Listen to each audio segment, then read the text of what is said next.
Друзі, добрий день. Ми вже можемо розпочинати нашу конференцію. Сьогодні новий день, нова зустріч з нашими терапевтами і терапевтками Інституту травмостійкості. Я дуже рада всіх бачити. І сьогодні у нас дуже важлива тема, про яку ми хочемо поговорити, а також у вас буде можливість поставити свої запитання нашим фахівцям та фахівчиням. So Anna welcomed everyone and saying that she's very happy to see everyone. Hi, Stephanie, and to be back.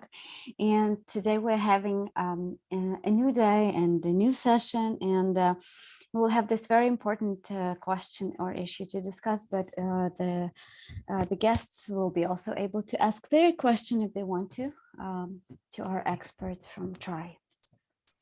Okay, and we'd like to welcome everyone as we get started today. And also, we're very happy to see Anna again, very rested, coming back from her vacation. Елен вітає всіх на сьогоднішньому ефірі і каже, що дуже рада бачити Аню, яка повернулася з відпустки, відпочила і знову з нами. Аня, я теж дуже рада, що ти повернулася. Yes. And today we have with us from TRI, Deanne and Stephanie will be with us to have a discussion about the question that you gave to us. І сьогоднішнє наше запитання обговорюватимемо з Елейн, Дієн і Стефані. Це команда експерток з Інституту травмостійкості, які сьогодні з нами працюватимуть. And maybe today we can start with a grounding exercise. So I'm going to, Natalia, just slowly take people through a grounding exercise as we get ready to start the question. І перш ніж давати відповіді на запитання, Лейн пропонує провести таку невеличку вправу на заземлення. So I'm going to invite all of our participants to find a comfortable position if they want to remain seated or if they want to change position, stand up, lay down on the floor or a sofa, bed, just to find a comfortable position as we get started. Для початку займіть, будь ласка, зручну позу, зручне положення тіла. Якщо ви сидите, можна далі сидіти, можна встати, можна прилягти, навіть як вам буде зручно. And notice how their body is making contact with a surface, whether it's the chair, the floor, the sofa, a bed. І зауважте, як тіло контактує з поверхнею, на якій воно сидить, лежить чи стоїть. Це може бути підлога, крісло, ліжко, що завгодно. До чого ви зараз торкаєтеся тілом. And they can keep their eyes open or closed, whichever is more comfortable for them. Очі можна тримати заплющеними, або можна не заплющувати.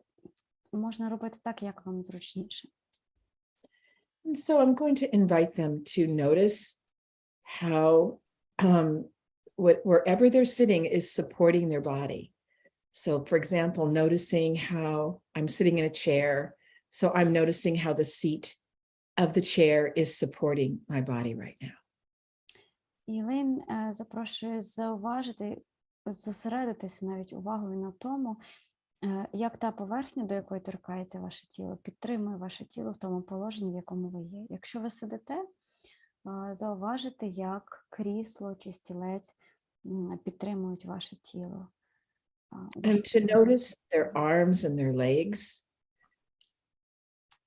And just notice how their arms and legs are resting right now. Зосередьтеся увагою на, або зауважте навіть просто свої руки або ноги, як вони зараз, в якому вони положені, на що вони опираються або як відпочивають.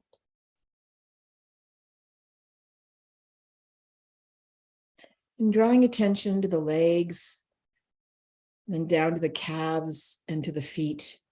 And just notice how the feet are making contact with the surface. Переведіть тепер увагу, наприклад, з ніг, повністю ніг, на гомілки або потім далі на стопи. Зауважте, як стопи торкаються поверхні. So then I'm going to invite them to notice if there's any changes happening inside their body. Do they notice any changes in their breathing, Or I noticed, for example, I took a deeper breath or any relaxation in their muscles. І виконуючи цю вправу в процесі, зауважте, чи з'явилися якісь позитивні реакції або зміни в тілі, як тіло зреагувало. Наприклад, можливо, ви глибше вдихнули, або у вас розслабилися м'язи, або ще якісь інші ознаки такого розпруження. And I invite them to notice any sensations that are pleasant or neutral on the inside.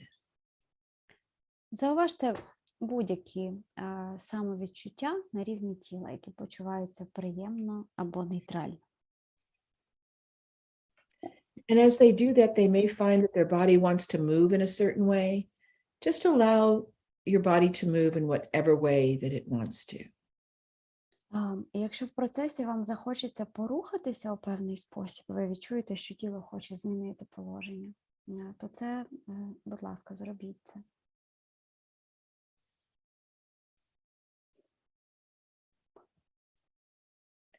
And just spend a few moments, again, noticing the sensations that are pleasant or neutral.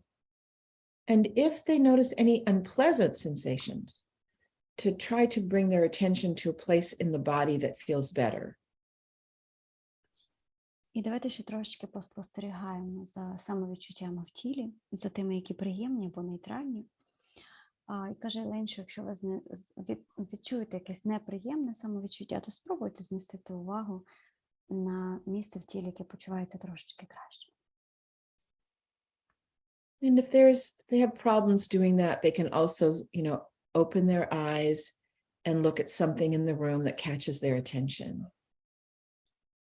Якщо вам складно дається ця вправа чи цей процес, то можна розплющити очі, можна припинити її виконувати, просто розвернутися кімнатою і зачепитися за щось увагою, глянути, що приваблює вашу увагу.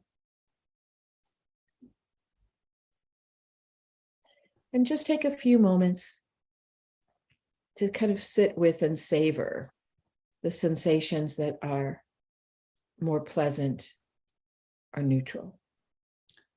І ще буквально кілька хвилин проведемо з оцим відчуттям, скануванням, точніше, самовідчуттів, які приємні або нейтральні.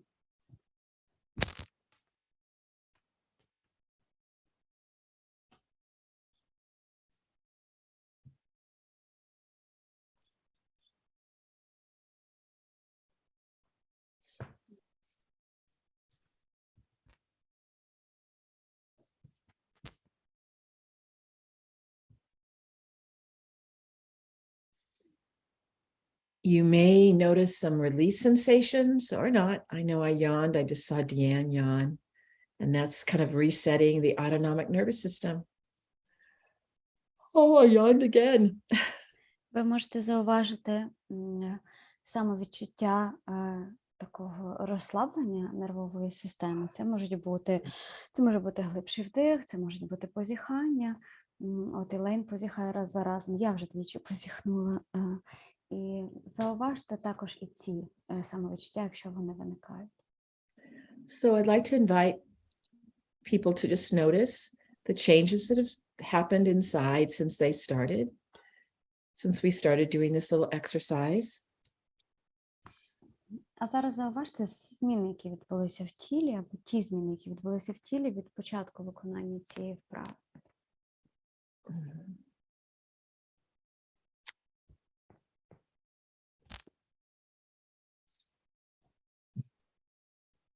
And when ready, we can start. Drawing attention back to the room, the space. І можемо починати, коли будемо готові. Повертаємося увагою до свого фізичного простору і до нашого віртуального простору. All right. So I want to see if Anna, as we're getting started, if she wants to, I imagine if she's been on vacation for a couple of weeks and she's like reset, if there's any reflections she has as she's coming back to the meetings. Аня, Елейн питає, чи на початку обговорення в тебе немає якихось особистих думок чи спостережень, враховуючи, що тебе кілька тижнів не було на наших сесіях, ти прийшла така, відпочила з відпустки. Дякую. Єдине, про що я хотіла б сказати, це повернутись до нашого колишнього розмови про те, наскільки важливо регулярно виконувати ці практики. І я зауважила для себе, наскільки зараз мені легше заходити в цей ресурсний стан, і як швидко в мене це відбувається, і як швидко я відчуваю це відновлення в тілі, коли виконую ці практики. А колись ми говорили про те, що це напрацьовується як м'язи, і я зараз на своєму власному прикладі можу сказати, що це так і дуже працює.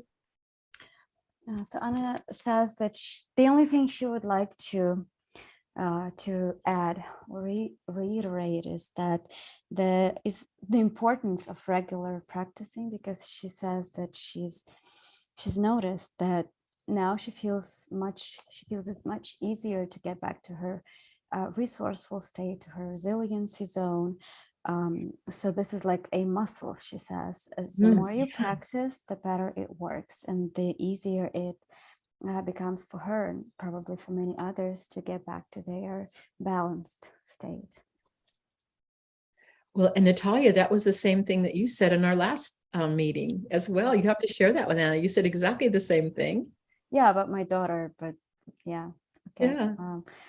Аня, Елен каже, що точно те саме я сказала на минулій сесії, підсумовуючи минулу сесію, я тільки про доньку свою розказувала, що більше ми практикуємось, то легше стає повертатися до зони стійкості, і то швидше це відбувається. Because it is like exercising that muscle, right? The more that you pay attention to it, right? The way that we're designed as human beings, we make those connections stronger, and it's easier to come back to get into that zone of well-being, that resilient zone or okay zone. Так, Елен каже, що це справді так працює, як це як м'яз, який ми накачуємо, робимо його міцнішим, і, власне, ми влаштовані так, це наша біологічна будова, що ці зв'язки стають міцнішими, що більше ми практикуємо ці навички. Not only does it become easier to get back in, but it actually, I think, widens our resilient zone, so that actually we have more of a resilient zone because it takes more to knock us out when we're really building the strength of that. І тоді нам не тільки легше чи швидше ми повертаємося назад у зону стійкості, а вона ще й стає ширшою, і потрібно набагато якісь такі сильніші, більші чинники, щоб нас із цієї зони вибили. Yes. So now, I think we should have the question. Зараз можемо перейти до нашого запитання. Добре, і ми отримали наступне запитання, я зараз його зачитаю. До початку війни ми жили вдвох з сином 12 років в своїй квартирі. Вже 4 місяці, як були змушені переїхати, адже наше місце окуповано. Наче влаштувались добре, знімаємо окрему квартиру в маленькому містечку на заході країни. Але мене хвилює поведінка сина. Він дуже сумує за домом, постійно говорить про повернення, не хоче сприймати цю квартиру як нехай тимчасовий, але дім. Ми не знаємо, скільки це ще триватиме, коли ми зможемо повернутися, і чи взагалі вціліє наш будинок. Як допомогти синові позбутись постійної туги за домом та адаптуватись на новому місці? Я думаю, ці запитання зараз хвилюють дуже багатьох наших глядачів та глядачів. We may not know the answer to this question, but if the parent who wrote the question could maybe let us know if possible. And that is, we were wondering what the behaviors are that she's concerned of, because there can be a wide range of behaviors, right? Like, talking back more to his mother, or he could be trying to get alcohol and getting drunk. I mean, 12-year-old ages is a very tricky age. So we're wondering if we know what the behaviors are. Так, Єлен каже, що перш ніж перейти до відповіді на запитання, там у запитанні було про те, що мене хвилює поведінка сина, і Лейн просить уточнити, якщо в нас є така можливість в людини, яка поставила це запитання, то уточнити, яка саме поведінка, можливо, окрім того, яка описана в запитанні, можливо, там син огризається до матері, каже Ілен, чи можливо він вдається там чи десь зловживає алкоголем, тому що діти в такому віці вже можуть знаходити способи роздобувати собі щось таке. Аня, у нас є така можливість? На жаль, немає. Я не бачу серед учасниць нашої сьогоднішньої зустрічі людину, яка поставила це запитання, тому ми можемо працювати тільки, на жаль, з тією інформацією, яку знаємо. Ну, але в 12 років я не знаю відносно алкоголю, мабуть, чи ні. Ну, тим паче в маленькому містечку.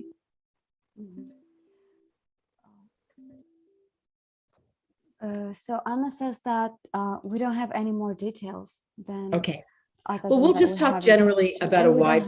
have- and we don't have this lady, the mother here in the call. Okay, so we'll just talk about a wide variety of potential behaviors.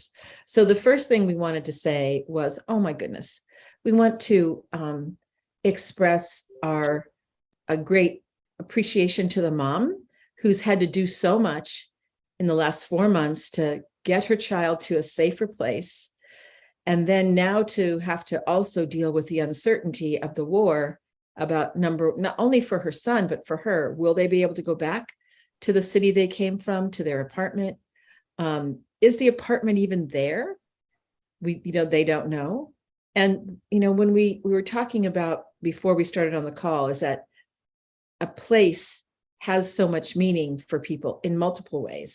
Not only the place that is familiar that you may love and that you've grown up, where you've grown up, but also it's the friends. It's if you belong to a faith community, it might be your church or temple, synagogue.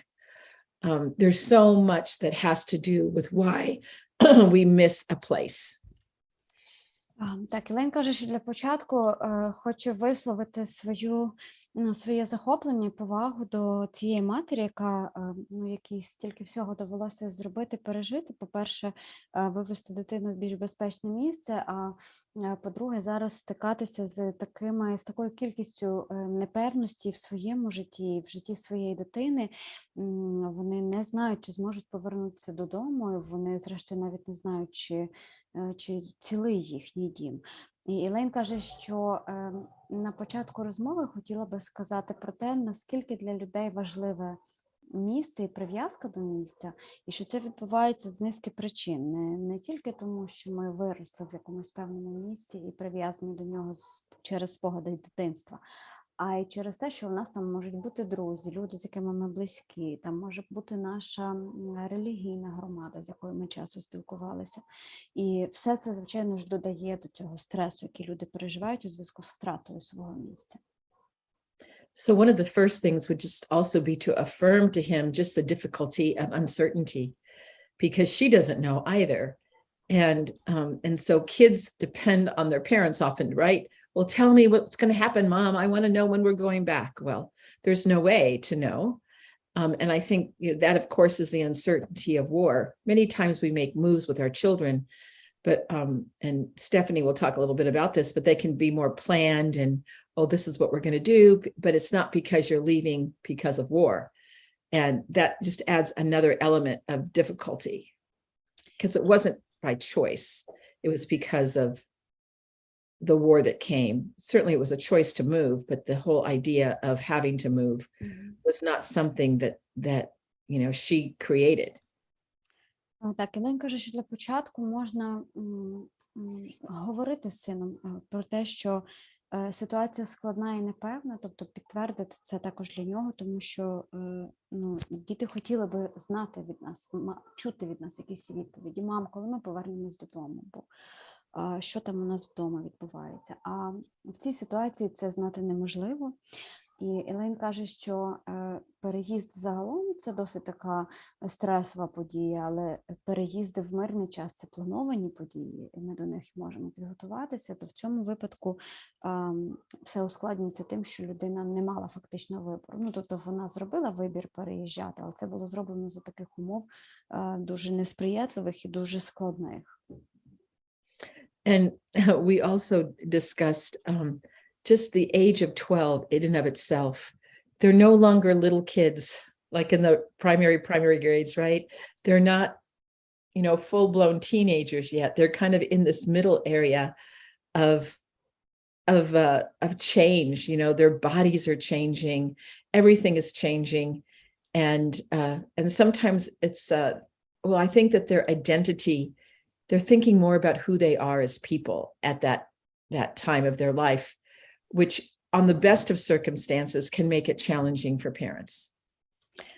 Крім того, Елен каже, що діти такого віку, 12 років хлопчику, про якого запитання, це вже і не маленькі діти насправді, але ще такі не цілком повноцінні підлітки. Це якраз така, як Елен її називає, така серединна зона змін, коли абсолютно все змінюється. Змінюється тіло, змінюється сприйняття себе, змінюється намацування відчуття власної ідентичності. Діти шукають, хто вони, де вони, і навіть за мирних, спокійних умов це може бути складний процес для батьків, не кажучи вже про обставини війни. And cognitively, they're able to understand what's happening. I mean, it's not when they're really little, they may not understand everything that's happening, but when they're 12 years old, they're pretty much, they know. They can understand war, they can understand peace, they can understand death. Even though it can be hard for any of us at any age to understand death, but these are concepts that they cognitively can start to explore. And when you're in the midst of so much uncertainty, it certainly can, trigger in children all sorts of reactions. Крім того, в такому віці Лейн каже, що людина, дитина, підліток уже здатні розумом своїм розуміти фактично всі речі. Вони вже можуть розумом зрозуміти, що таке війна, що таке мир, що таке смерть. І це важко, тому що це людям і в дорослому віці важко переосмислювати і копати в ці теми. Але вони можуть, тобто їм це може бути під силу і цікаво, що вони починають про це думати і говорити. І це є для них такі розумово зрозумілі речі. And it's also an age where peers become very important. Their friends, hanging out with their buddies. They may become interested, maybe not acting out on it, hopefully not, because 12 is so young, but I know it happens. But they're coming to terms with their sexuality when they're in those middle years, when they're 12 and so. Крім того, в цьому віці, каже Елейна, дуже важливим для дітей є спілкування з однолітками, проведення часу з ними, перебування в колі дітей, людей свого віку. Крім того, в цей період може починатися процес намацування відчуття своєї сексуальності, своєї такої ідентичності. And maybe they were used to a pretty steady life when they were in the other city, and now, instead of being with his friends and, exploring the world in that way, he now is with his mom in an apartment in a new setting that was not of not what he thought his life was going to be like. Крім того, дитина могла звикнути до досить стабільного життя, спілкування з одними і тими самими друзями, до пізнання світу, а тепер йому доводиться жити в абсолютно новому середовищі, перебувати весь час з мамою, або не весь час, і загалом звикати до нових обставин життя. And if he's in a city that has not been too affected by the war, and I can just personal experience, my husband and I moved our family from one part of California to another part of California when my son was 12. And so he was entering 7th grade. It was really difficult for him because the city that we went to, there were many already formed relationships with kids. Like there were already groups that were very tight.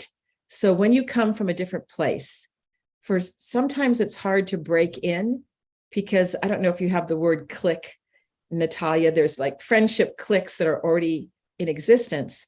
So he may have a desire to make friends, but it can be difficult because that kind of dynamic can occur with young people. Крім того, Ще залежить, в яке місто, в яке середовище переїхали ці люди, про яких ми сьогодні говоримо. Елен каже, що вона має досвід переїзду з однієї частини Каліфорнії в іншу, коли їхньому синові було 12, і він тоді йшов у 7 клас. І стосунки такі, чи взаємини, точніше, між дітьми, між підлітками, там, куди вони переїхали, вже були досить сформовані, і іноді це може бути важко вклинитися в якісь уже існуючі компанії чи команди. Тобто дитина навіть може мати бажання дружити з іншими дітьми, заводити нові знайомства, але це вже таке якесь настільки тісне і сформоване, що їй може бути навіть важко вклинитися в існуючі зв'язки. And so both Deanne and Stephanie have some other reflections that they'd like to share, but I also want to really impress upon the mom, you know, what are the behaviors? I mean, because there's some behaviors that need professional help. You know, if there's, you know, they sometimes need a physical exam, or if there is a mental health system in the town that she's in, you know, sometimes children, and she may need to talk with someone on a regular basis, because oftentimes when children are feeling helpless, they can also react in anger.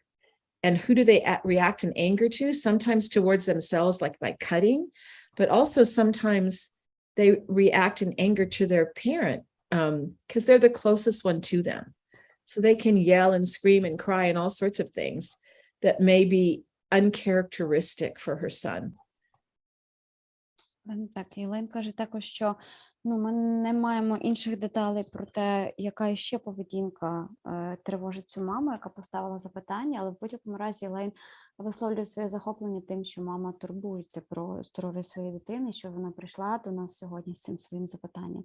Якщо є можливість, тобто якщо є, каже Єлен, ще якісь інші прояви поведінки, чи фізичного, чи психічного стану цієї дитини, які тривожать маму, то варто було б звернутися до спеціалістів, чи сімейного лікаря, чи тих, хто працюють в системі психологічного, психіатричного, психічного здоров'я.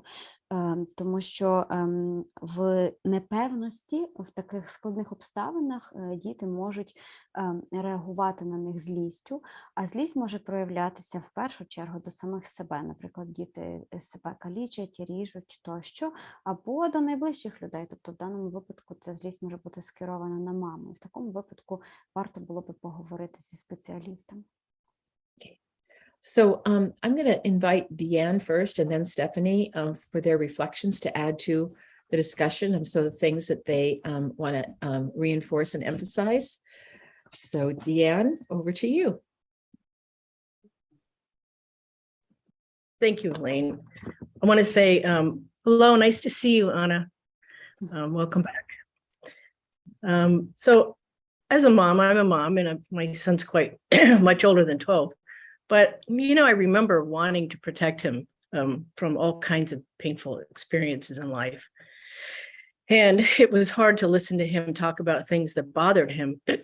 But I also want to say, listening and validating feelings, while it's hard to hear their pain or their sadness, sometimes that's actually one of the healthiest and best things to do is to hear them in their pain and sadness. You want to translate? Yeah, I do. Thank you. Так, Діан, вітаю всіх на сьогоднішній сесії, і Аня, особливо рада тебе бачити після відпустки. Каже, що вона сама мама, має сина, і пам'ятає, що в дитинстві, в його юності завжди хотілося його захистити від всіх складних переживань, які він переживав. І одна з найздоровіших речей, які можна зробити для своєї дитини, це вислухати її, це послухати, як вона розповідає про ці переживання, хоча це може бути дуже складно чути від своєї дитини, що її турбує.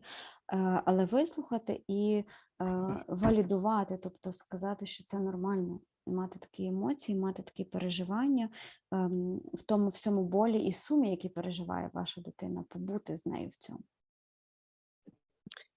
I was also looking at the question and thinking it's only been 4 months. So it's a relatively short period of time. It's going to take time for her son to make friends, which will be really important. Like Elaine said, this is a real important time when friends mean so much more than in the younger years.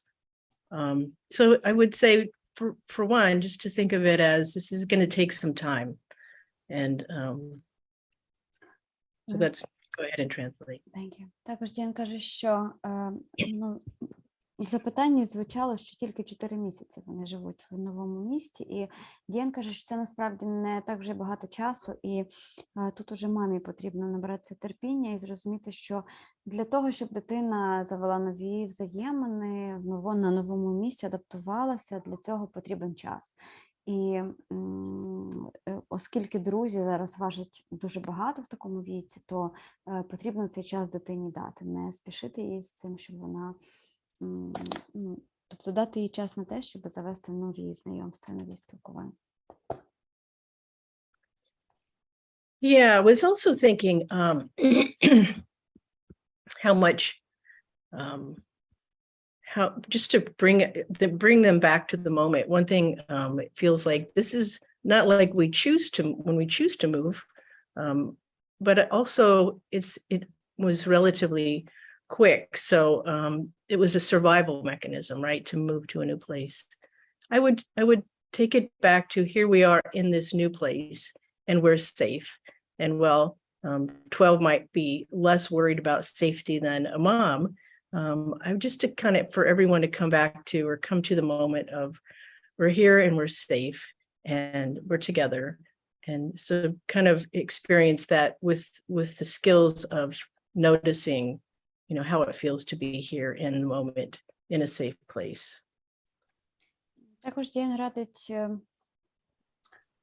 спробувати поговорити з дитиною в такому ключі, щоб за допомогою наших навичок заземлитися у теперішньому моменті, у поточному моменті. Тобто цей переїзд, як вона каже, не був вибором, це не було рішення, яке вони планували, це була реакція виживання. Люди переїхали. Але з дитиною можна говорити про те, що ось зараз ми тут, зараз ми в безпеці, зараз у нас все гаразд. Попри те, що, каже Діан, безпека не так сильно турбує дітей такого віку, як вона турбує дорослих.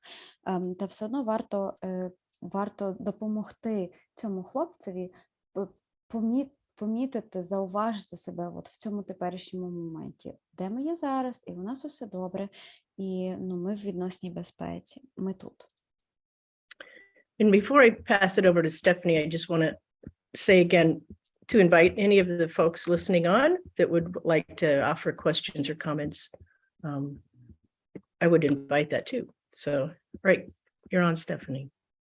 Так, і Діан також каже, що якщо хтось із присутніх тут чи в Ютубі, хто нас дивиться, мають запитання, коментарі, то ви можете їх ставити у процесі цього обговорення. А зараз слово Стефані. Thank you, Deanne. I just wanted to swing back a little bit to what Deanne said about the time, and recognize that while 4 months of war may seem like an eternity, it has just been 4 months. And the reason I kind of say that is because I know my family, we moved we moved about 3 years ago. And so my kid left their childhood home. But even 3 years later, we'll still periodically say, I miss my first home. I miss that home. І Стефані також каже, що хоче повернутися до питання про час, про що говорила Діан, і що 4 місяці в зрізі війни – це дуже багато часу, насправді. Це таке відчуття, що це ціла вічність. Але якщо дивитися на це в контексті переїзду і обживання в новому місці, то 4 місяці це не є багато. Вона каже, що вони з сім'єю переїхали 3 роки тому, і її донька досі згадує і час від часу каже про те, що сумує за своїм першим домом. And so I think in those moments, because they could turn quite sad, because Ava is kind of lamenting what was lost. We use it as an opportunity instead to try to do some of that conversational resourcing. So we'll talk about, do you remember that place that you had in the backyard? And you remember the time that Grandpa tried to get in there with you and he got stuck? And then we'll spend some time just sharing stories and laughing and really focusing on the things that we loved about that old house or that old place that we used to live, and really try to bring those same sensations then into the present and the home that we live now.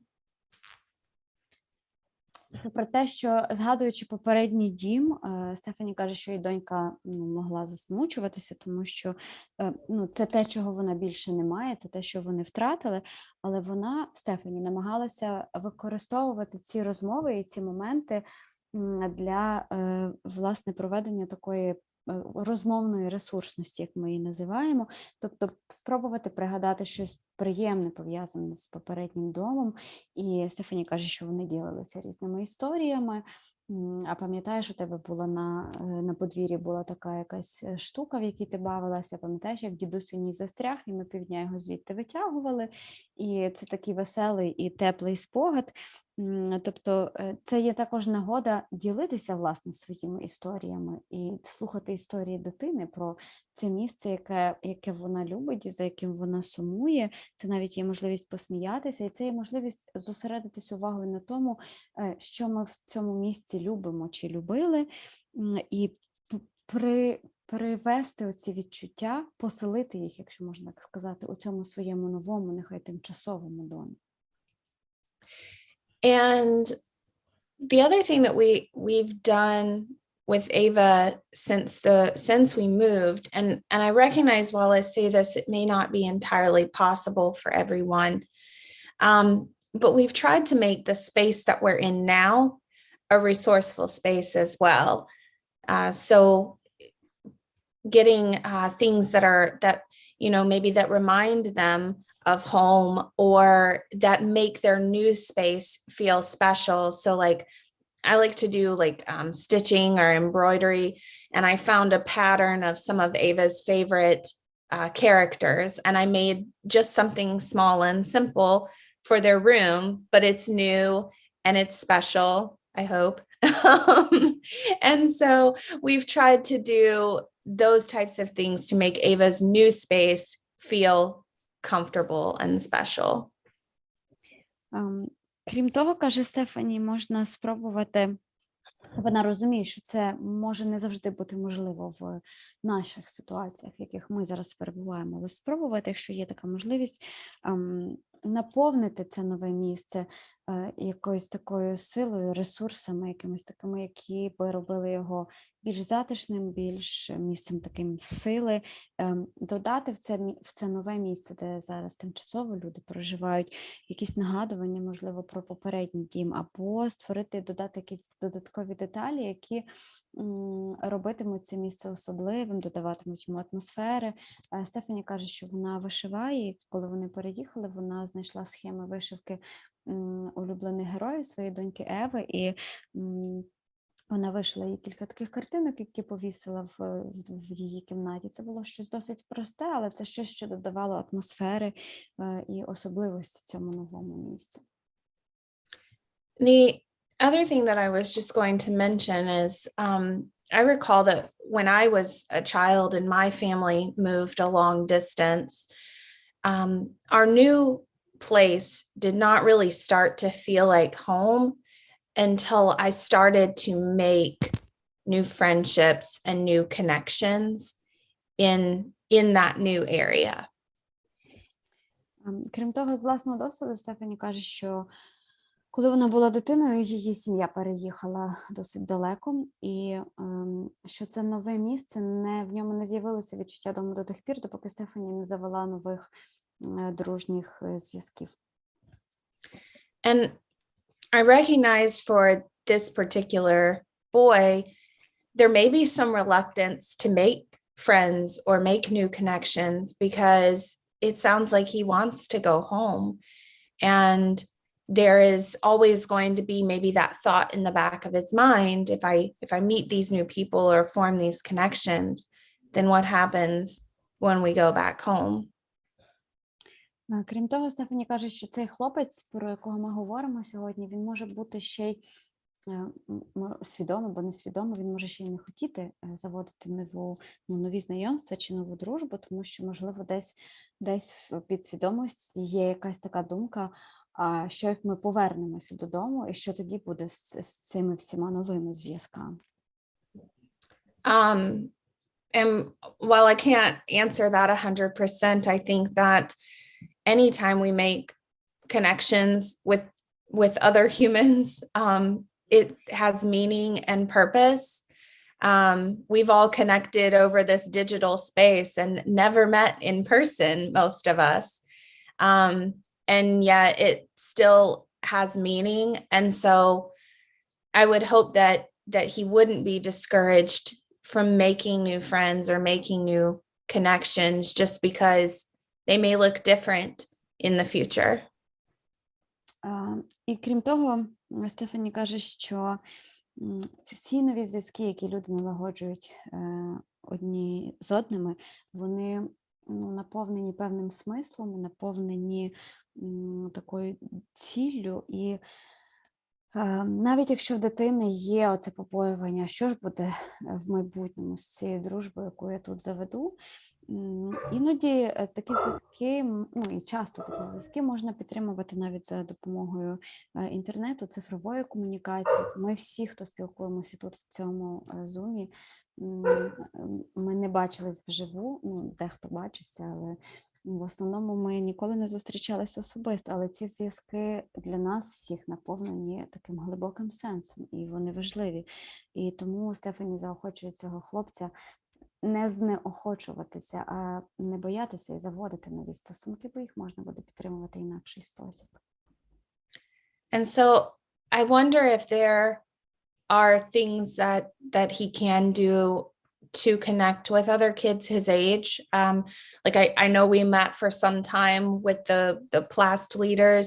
I don't know if that would be an option for him, or even potentially once school starts, or connecting with students in his class that may be in his area. Or even like Elaine said, if you're a member of a faith community, or even like a volunteer service community, finding places to either connect with others or find meaning, like, giving back, or finding a hobby or something that's enjoyable, so that he can start to form those connections that make that new area start to feel a little bit more like home. І для того, щоб це нове місце проживання, в якому опинилися наша мама і її син, Стефані радить спробувати все-таки знайти нові контакти, налагодити нові зв'язки. Ми раніше зустрічалися по понеділках із виховниками, пласту. Можливо, є варіант там, де вони зараз живуть, доєднатися до цієї організації, в якій теж є своя спільнота, спілкування і структура. Можливо, коли почнеться навчання, можна буде ближчий зв'язок налагодити з однокласниками і однокласницями. Можливо, це якась релігійна громада, в якій можна знайти собі однодумців і однолітків, чи якісь волонтерські ініціативи, в яких можна законтактуватися з кимось. Можна також навіть хобі собі завести, щоб це додавало якогось сенсу перебування тут, де дитина є в цій ситуації зараз, де вона зараз живе. В будь-якому разі Стефані наголошує на тому, що нові зв'язки допомагають додати відчуття дому цьому тимчасовому місцю проживання. And then the last thing that I'll say is just even as this parent is trying to maybe find those resources or those places where he can connect, allowing for space and time to grieve a little bit of what was lost. We've talked before on the calls about how tears can be healing.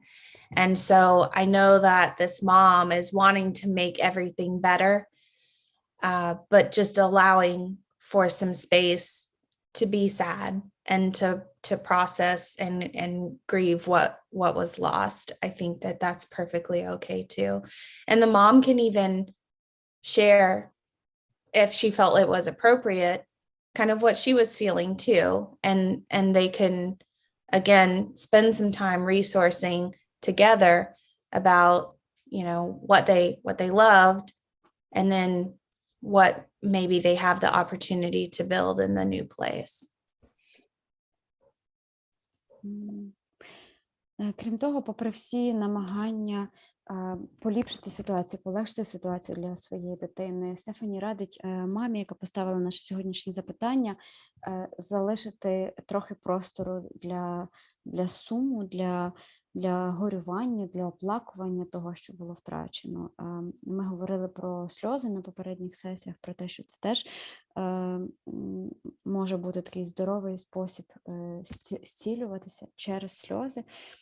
І крім того, мама може сама навіть поділитися з сином своїми відчуттями, своєю історією, як вона це все пережила, і разом використати цю ситуацію, цю розмову для того, щоб перетворити її в якийсь спільний ресурс, чи створити якийсь спільний ресурс, спільно позгадувати те, що вони люблять чи любили в попередньому домі, придумати способи, як їм зробити свій теперішній дім трошки більш затишним. В будь-якому разі дитина повинна мати оцей простір і можливість посумувати, оплакати і пропустити через себе, ну, чи точніше не пропустити через себе, а опрацювати, якось прожити цю втрату. And also, I just kind of want to adding to what Stephanie's talking about is that, you know, children, this age group can be particularly challenging because they may be sad and grieving, but that's not the way their behavior demonstrates to you. It may be in anger, like, I can't believe you brought us to the city. And so there may be a lot of words about, you did this to me, even though the mom was trying to get them to a safe space. It's not always purely, you know, sadness with tears. It can be an agitated grief that it has more of an angry tone to it. Єлен каже, що ситуація може ускладнюватися тим, що діти такого віку ще можуть бути не до кінця здатні правильно, ну, чи так прямо виявляти свої емоції, зокрема сум чи відчуття горя, цієї втрати. Вони можуть це проявляти, наприклад, через злобу, через озлобленість на маму, в тому числі. Цілком може бути, що мама постійно чутиме фразу про те, що це все через тебе, це через тебе ми тут, це ти мене сюди привезла, я не хотів і так далі. Це є їхній спосіб висловлювати оці емоції, про які ми перед тим говорили, а не, наприклад, через якийсь такий чистий сум чи щирі сльози. Це теж потрібно врахувати, хоча це, звичайно, ускладнює всю ситуацію для мам. And also, if, you know, he's been in this new city, you know, we have this term in English called bottled up. He may be like tight on the inside because all these feelings are bottled up. And sometimes kids don't want to use their words to tell us that they may not even have the words to express what they're feeling, that bottled up feeling. So the help now strategies, but, you know, help now in let's go for a walk together. Let's go walk to that park and back. I need to go to the grocery store. Would you walk with me? Sometimes when children do something that is involving movement, sometimes they'll start to talk about things that they wouldn't talk about if they're at home, closed off in a space. One of my children used to talk to me all the time in the car. We'd have these most amazing conversations, but at home it was like silence. But in the car, they became, do you have that? Natalia, I think you know this one. They started talking and talking and talking. Go ahead. Yeah, thank you. Yeah, I was going to say that's what my daughter does. The only place where we can have meaningful conversations is when we're driving some longer distances, like an hour or two drive, and we get this close. And but at home, she's like, exactly. Так, Єлен каже, що, перепрошую, крім того, в такому віці діти, особливо після переїздів чи інших стресових подій, вони, по-перше, їхні емоції отак можуть заморозитися, заціпеніти всередині, вони їх не виражають. А по-друге, вони перестають використовувати слова і перестають говорити про це. Тобто вони можуть виражати це в якісь інші не дуже прикольні способи, але не словами, тому що їм так зараз не хочеться. І Ілейн каже, що в її досвіді в дітей був такий період, в її сина, здається, вона сказала, коли дитина вдома не хотіла вступати в жодну розмову з мамою і ні в яке обговорення, але коли вони кудись їхали, то проводили час разом, і в машині дитина розговорювалася, відкривалася і так далі. І в моїй особистій історії, в мене, зараз відбувається точно так само. Моїй доньці 13, і єдине місце, де вона нормальна людина, це коли ми з нею їдемо вдвох в машині кудись на якусь відносно довгу відстань, там година, півтори-дві дороги, то в дорозі це прекрасна людина, з якою можна про все поговорити, яка розкривається. А вдома це просто колючий їжак, якого ніщо неможливо підступитися. Тобто, можливо, такий якийсь спосіб розговорити дитину. Крім того, Єлен каже, можна залучати стратегії миттєвої допомоги. Наприклад, ми ж з вами знаємо про те, що прогулянки залучають великі м'язи ніг до роботи. Запрошувати дитину ходити з мамою кудись. А давай сходимо, прогуляємося там в тому парку, це так класно. І ця робота м'язів може допомагати розпорушувати нервову систему. Або сходи зі мною, будь ласка, про покупки. Цілком можливо, що в дорозі, розслабляючи нервову систему, дитина почне на інакшому рівні комунікувати з мамою. Did you share about yourself, Natalia? Yeah, okay. I did. That was perfect. That's exactly how they were. But I had another child who was, I would call them monosyllabic. How are you? Fine. What did you do today? Nothing. What would you like for dinner? I don't know. It was just, there was nothing. I mean, it was like, I felt like I was having, to pull teeth to get this person to say anything of substance. Ілейн каже, що в неї був приклад і іншої дитини. Інша дитина в неї була, як вона каже, така односкладова. Як твої справи? Добре. Що там сталося? Нічого. Що ти будеш їсти? Не знаю.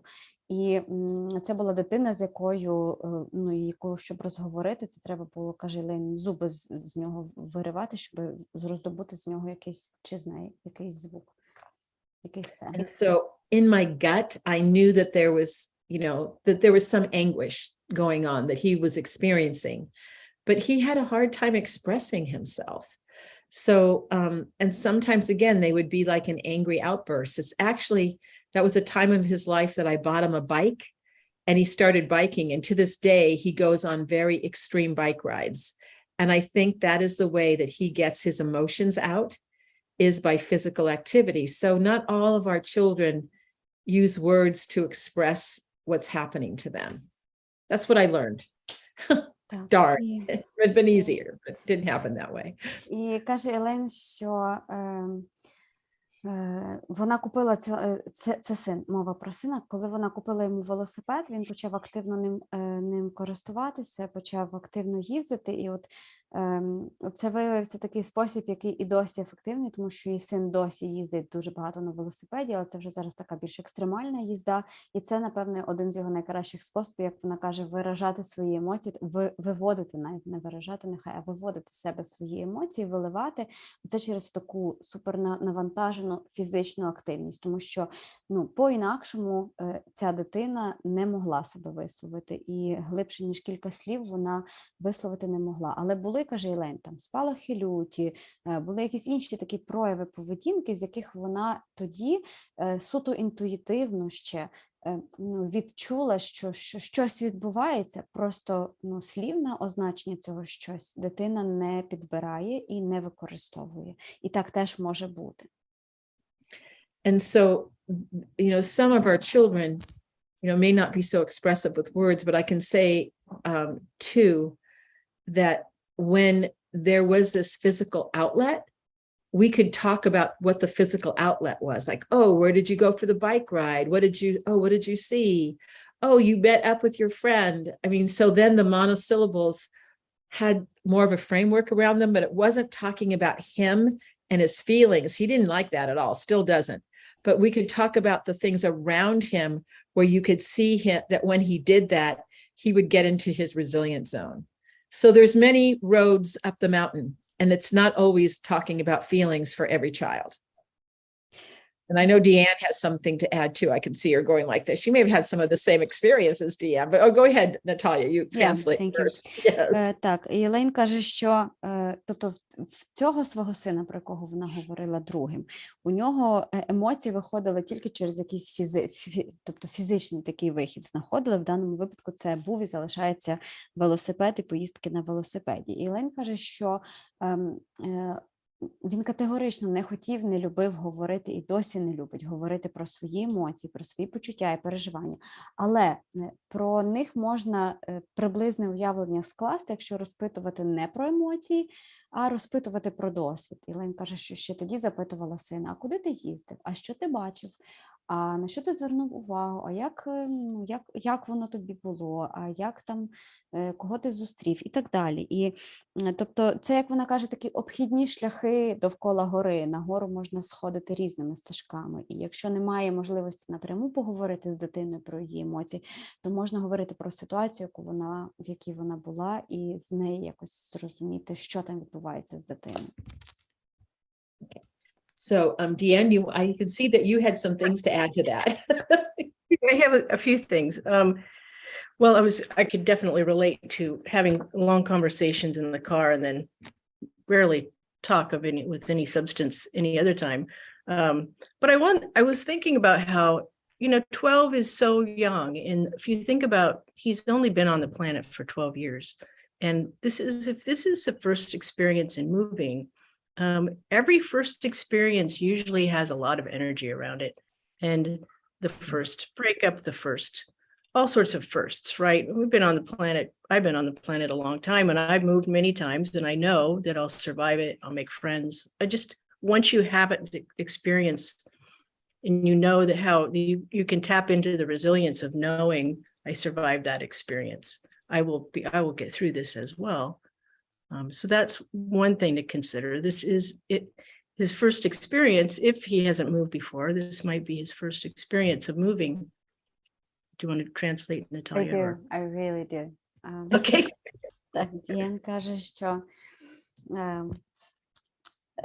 хлопці, про якого ми говоримо, йому лише 12 років. Це насправді дуже небагато, як вона каже, людина всього 12 років провела на цій планеті. У нього цей досвід, наприклад, з переїздом в інше місце, може бути взагалі першим подібним досвідом. І усі перші досвіди, як каже Діан, в них дуже багато енергії і дуже багато емоцій. Там перший розрив з коханою людиною, перший переїзд, перше ще щось. І от нам, людям дорослим, в кого багато років за спиною, в кого є багато досвідів, наприклад, з тим же переїздом. Діан каже, що переїжджала багато разів, тобто вона вже з власного досвіду знає, що переїзд – це не просто, але я це переживу, я обов'язково зустріну нових людей, я обов'язково тут адаптуюся, бо я вже маю досвід прожитого. Коли людина не має такого в своєму досвіді, то їй це може бути надзвичайно складно, тому що вона не дає собі ради. Цей досвід з часом він стає теж таким ресурсом, яким ми можемо скористатися. Зараз цього ресурсу в цього хлопчика немає. So one thing I found helpful was, as a resource for my son, was telling him about my first experiences and the stories of when I first moved, or when I first had a broken heart, or the first time of all kinds of life's challenges, and then talked about how it felt, but also how I feel now. And he loved to hear stories about my life experiences. I guess in a way we could bond in that, and so that's also just maybe even mom talking about her sadness. And that they can bond and join in that. And also the things they like, as Stephanie said, about about their new place. So that might be another way to sort of mentor him into, I understand and I can relate to what you're experiencing. That's all I have. І крім того, Діан каже, що можна розповідати, мама може розповідати своєму синові про свої вперше, що вона це практикувала зі своїми дітьми, коли вони переживали якісь складні вперше, вона розповідала, як це було в неї. І не тільки про те, як вона, наприклад, там перший раз розбите серце, та, як це було. Не тільки про те, як вона тоді почувалася, але також про те, як вона з цим зараз, про те, що цей досвід залишився, і про те, що людина це переживає. І це є не тільки такий спосіб поділитися якби своїм досвідом, своїм ресурсом зі своєю дитиною, але також непоганий спосіб зміцнити зв'язок із нею, що теж само по собі є ресурсним. І тобто допомагати дитині прожити її вперше через розповіді про те, як в мене це вперше відбувалося. Thank you, Deanne. I want to circle back to Deanne to see if you have, to Stephanie, to see if she has anything she wants to add or not. I think it's mostly been covered. I think the only other thing that I would add is just from one mom to another. I know that this is hard, and so we're all, I think, there with you and, kind of standing behind you as you navigate this difficult time.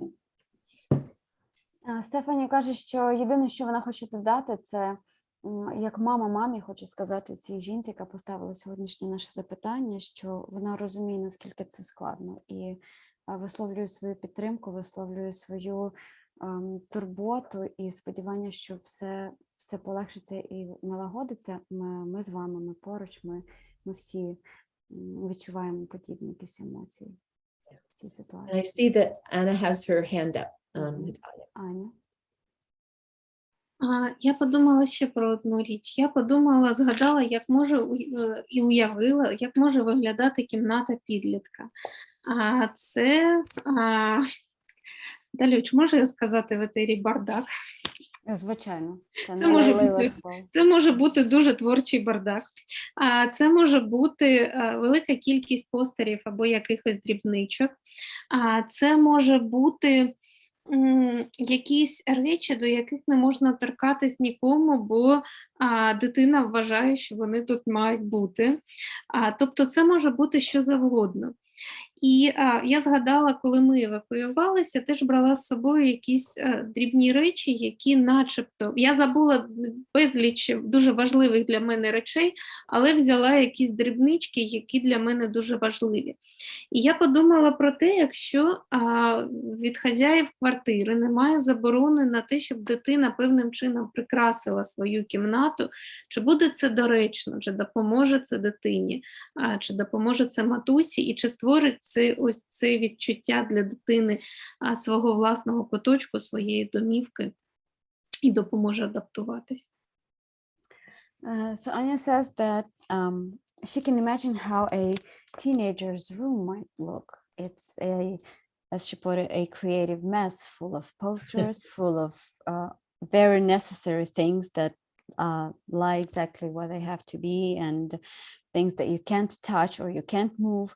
So she's asking, or she's saying that as they evacuated with her daughter, she forgot many important things, but she took with her a lot of unimportant, but at the same time very meaningful details and small things that are here now with her in her new place. So she's asking if maybe creating this room full of posters maybe, or some other stuff that this kid needs might be, or if, I don't know, asking the landlord if he allows to decorate the room the way this boy wants to, will this help to create this homey feeling for him and his mother? I think that's connected to what Stephanie was saying too. That if you could create some place that makes it feel like he's at home, has a new home, that may be very helpful for him. Так, Аня, звичайно, це те, про що говорила Стефані, що створити свою цю атмосферу дому в новому домі, звісно, що це допомогло, бо це така цікава думка. Дякую. I want to, add that, for some children, and this is the kind of the hard part of this conversation, is that for the first time in their adolescence years is when they may experience a depression. And this happens to many 12-year-olds, that they have even this would have happened whether there was a war or not. There's so many hormonal changes, so many life changes when you're in that age. So I want to go over what the symptoms of depression are, so that the mom could see whether her son is experiencing any of them. And if so, again, she may want to have him medically evaluated for depression if any of these exist. Now, some of the things we've been talking about are just kind of the normal adaptation to great change. But some children have that on top of a depression that really is a biochemical imbalance that needs attention from a medical physician. Так, Елен каже, що є ще один такий складний і важливий аспект в цій бесіді – це депресія. Багато дітей у такому віці можуть переживати депресивні стани, власне, через гормональні зміни, через багато інших змін, які відбуваються в житті, навіть не враховуючи контекст війни і переміщення. Тому дуже важливо, щоб мама поспостерігала за дитиною на предмет симптомів депресії, як психічного стану, і зараз Елейн про них трошки поговорить. І в такому випадку показати дитину лікарю, тому що дуже важливо це не пропустити. Знову ж таки, деякі речі можуть бути нормальними адаптаційними реакціями на зміну середовища, але деякі можуть сигналізувати про те, що там є депресивний стан і що з ним потрібно звертатися до спеціалістів. So I'm going to go through a number of symptoms, and some of these symptoms are very, that adolescents have some of these, but if you look at all the symptoms together, and if you have like 6 or more, it could mean the child could have a depression that needs to be attended to by a physician. І Елейн зараз пройдеться просто по списку цих симптомів. Вона каже, що окремі речі в цьому списку, вони цілком притаманні підлітковому віку, але варто звернути увагу на їхнє поєднання, на комплекс цього всього разом. І якщо спостерігається 6 чи більше ознак одночасно, тоді обов'язково варто звернутися до лікаря. So the first is sleep disturbance, either sleeping too much or not enough. Так, перше – це порушення сну, коли дитина або забагато спить, або спить недостатньо. The second one is loss of interest or pleasure. So things that he used to enjoy, he just doesn't want to do anything. And that can happen just with a big move. But again, we're going to look at a constellation of a number of different symptoms. One by itself does not mean the child has depression, and it could be because of the move. But I want to make sure that people understand that because he doesn't have any interest in doing some things could be from the move, not because he has depression. Друге – це втрата інтересу або задоволення від речей, які раніше були цікавими або приносили задоволення. Знову ж таки, каже Елейн, сама по собі ця річ притаманна підліткам, вона може бути наслідком переїзду, і сама по собі вона не є ознакою депресії, тому треба дивитися на поєднання з багатьма іншими симптомами. Feeling guilty about everything, even things that could not be one's fault. Далі, відчуття провини, навіть провини в тому, в чому людина взагалі не винна, і що її, можливо, навіть не стосується. Loss of energy. So just not having any energy to, almost say, leave me alone, I want to stay in bed. Далі, втрата енергії, настільки, що, можливо, навіть людина каже, дай мені спокій, я буду цілий день лежати в ліжку сьогодні. Not able to concentrate, lack of concentration. Так, неспроможність зосереджуватися. Appetite changes, eating more, eating less. Зміни апетиту, їсть більше або менше, ніж раніше. and this one's called psychomotor agitation. And what that means is just there's almost a state in the body where the person's agitated, like feel like on a drop of a hat, they could have a response. Agitation in the body. Так, і далі такі ставники є його перекладу дослівно, хоча, можливо, він має якийсь правильний переклад. Це психомоторне таке збудження, коли людина весь час заведена, коли вона реагує навіть на найдрібніші якісь такі речі. And the final one is suicidal thoughts. І останнє – це суїцидальні думки. So if a person has 6 out of these 9, it could mean that they could have a diagnostic mental health condition called depression. And that's why you would want to go to see a medical doctor for creating a treatment plan. Elaine, I only got 8 of them. So let's say 1, 2, 3, 4, 5, 6, 7. Changes in mood. So sometimes people can get what we call really manic, where they're just like, they can't sleep because they're so energetic and their symptoms are agitated, can't stop moving. It's a little bit different than the psychomotor agitation because it also can go hand in hand with risky behaviors. Окей. Так, і останнє – це зміни в настрої, такі постійні перепади в настрої, коли людина може бути в такому навіть стані маніакального збудження, наприклад, не може зупинитися, не може припинити рухатися. Лен каже, що це не те саме, що психомоторне збудження, тому що сюди також належать різні ризиковані поведінки. So again, not to worry the mom too much, because what's hard about depression in kids or in anybody, some of these symptoms can go along with the big changes of what's happening with the war, but sometimes it's gone on to another degree level that needs intervention. Especially, we know that children can sometimes have thoughts of wanting to kill themselves, and they sometimes don't say anything to anybody about them. But when their life has gone through so much upheaval, they sometimes think about a permanent solution to a temporary problem. And that's why I always encourage parents that if they're worried about their children, to ask them, do you ever feel like not living?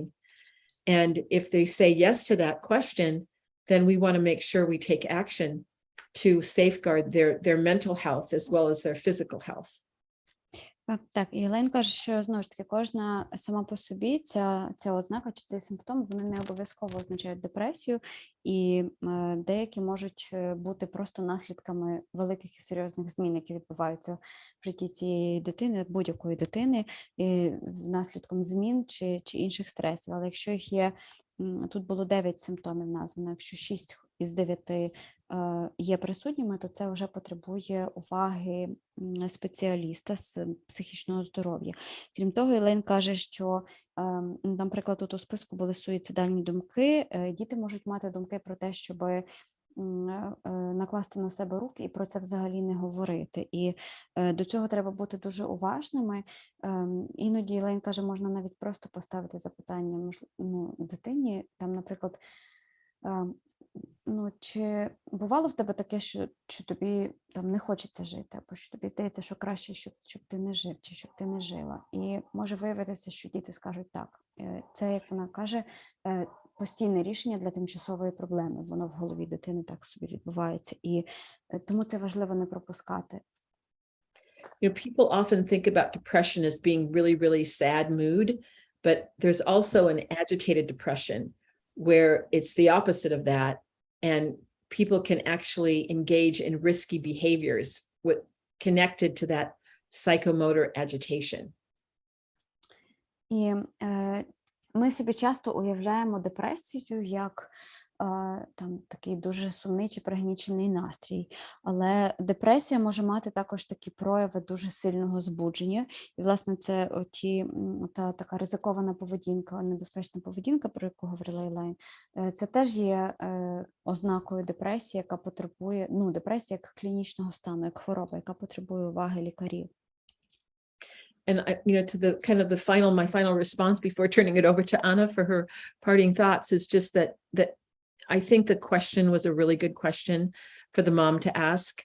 And that although we've talked about kind of just common reactions to change that many children will have, and they'll kind of come back to their baseline, and with the kinds of interventions we were suggesting, they're going to be just fine. There are some children that are going to need extra help and more additional help from a mental health or medical professional.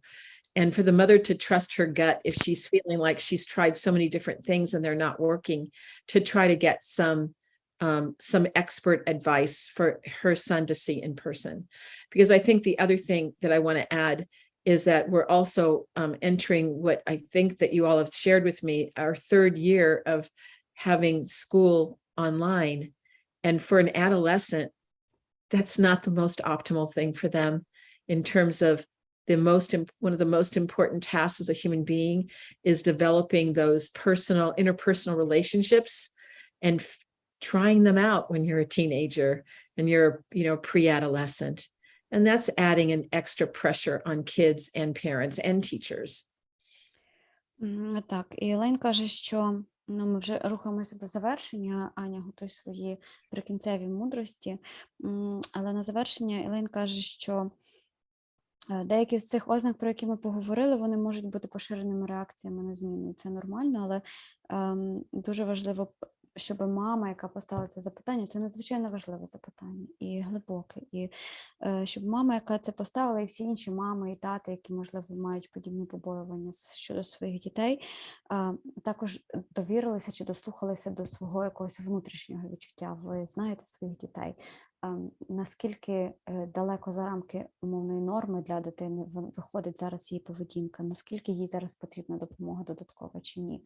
І якщо ви бачите, що ви використали там ті якісь методи, підходи, про які ми говорили сьогодні, і все одно нічого не працює, то подумати про те, щоб звернутися по допомогу до кваліфікованого спеціаліста з психічного здоров'я і рятувати свою дитину, якщо ви відчуваєте, що це потрібно. Елейн також нагадує, що ми вже зараз в третій рік підряд будемо заходити в онлайн-навчання, і для дітей підліткового віку це дуже складно, тому що в них якраз той період, коли вони вибудовують свої соціальні зв'язки, коли вони відшукують себе, коли вони зміщують увагу на однолітків.